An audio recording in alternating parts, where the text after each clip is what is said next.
Welcome to my channel, The Kingly Way. My name is King, and today I want to talk about South Korea's long-term visa policies due to the COVID-19.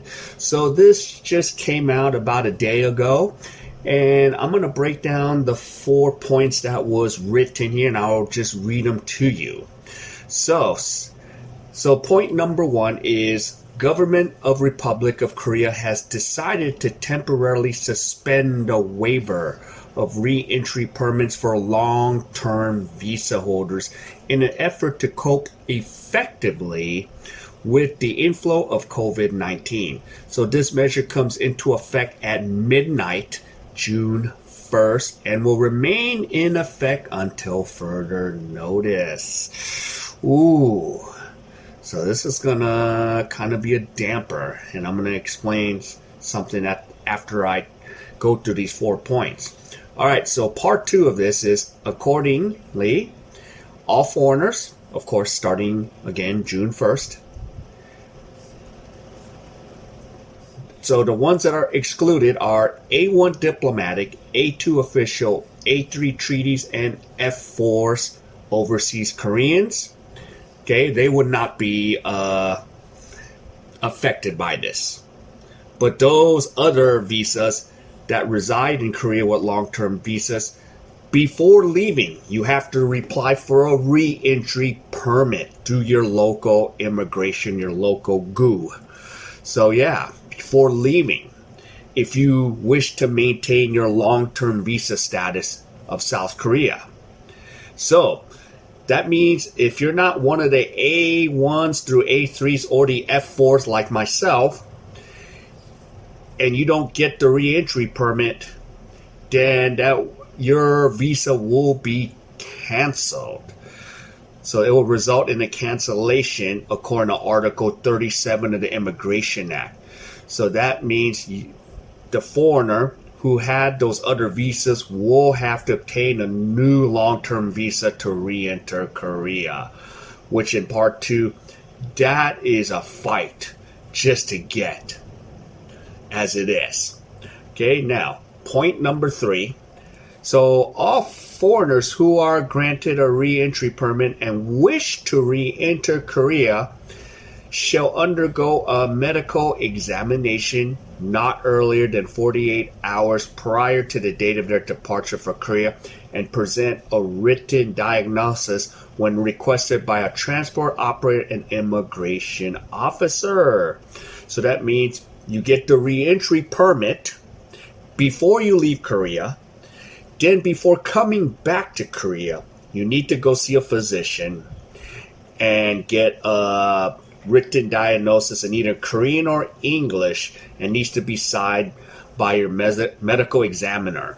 So yeah, and it's got to be issued from an authorized medical institution. And here's the thing, it's got to include the date of the examination and presence of or absence of no fever, cough, chills, headaches, breathing difficulty, muscle pain, pulmonary symptoms. So, wow, you got 2 things you have to do. So, going back to part 3, you need to get a re-entry permit. And then after you leave and you're coming back, 48 hours before you depart the airport, then you need to get a medical written authorization. So, wow. And then number 4 talks about foreigners who hold isolation exemption certificate issued by the Korean embassy or consulate. They're exempted from the medical examination and the obligation to submit this written diagnosis. So I'm going to go back. So for example, that means F2 and F5 visa holders, which, foreigners that have permanent residence. Okay, here's the problem that I would have with that.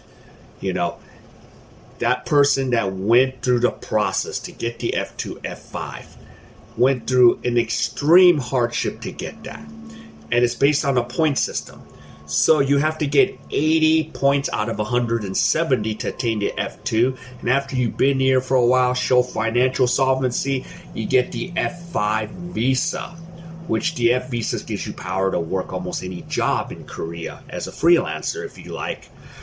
So it really sucks that they have to do this process, because here's the thing, F5s can vote in Korean elections. Now myself as an F4 visa holder, I can't vote for the elections in Korea. So the F5 actually has more rights than the F4 on certain things in Korea. And they worked extra hard to get that visa, because I have an F4, which means overseas Koreans, is because, my family are Koreans. That's how I obtained the F4 visa. So, yeah, it really sucks. And then those even on an E7 visa, entertainment visa, or someone that can do a job that a Korean can't do, they have to go through a lot of this. So, yeah. So that's the thing I don't like about this. So that's one of the things, because, yeah. And I even thought about getting the F5, which gives me more, rights to do stuff, vote in elections, have a say as just like any other local Korean. But what was the point in getting an F5? I think they should be excluded too. But in hindsight, they're just making it tough for no reason in some cases. So, I understand they want to, tighten up the measures. And sometimes I wonder, is this because of what happened in Itaewon? All of a sudden this came out. I could be wrong. But yeah, I kind of have a slight problem with that. If I'm an F5 visa holder, I would be really annoyed, because there's some that were, Gilpos like myself that got F5 visas, and now they're screwed. And they're sitting there like, dang, I should have just kept the F4 visa in that situation. So yeah, so this is what those current standards are right now. We don't know what's going to happen from one day to the next. In today's time, there's a lot of uncertainty. So hopefully this measure will die. Hopefully. And hopefully this measure doesn't stay long. So there's a lot of what ifs, like, wait, what if the measure's lifted? Can I come back? So there's going to be a lot of ifs and buts about how this would work for certain situations. But as of June 1st, this is what's going on right now in South Korea. So if any of you enjoyed any of this content, please hit the like and subscribe to my channel, and hit the bell for future icons for future videos. So wherever you are, stay safe and have a good day. Bye.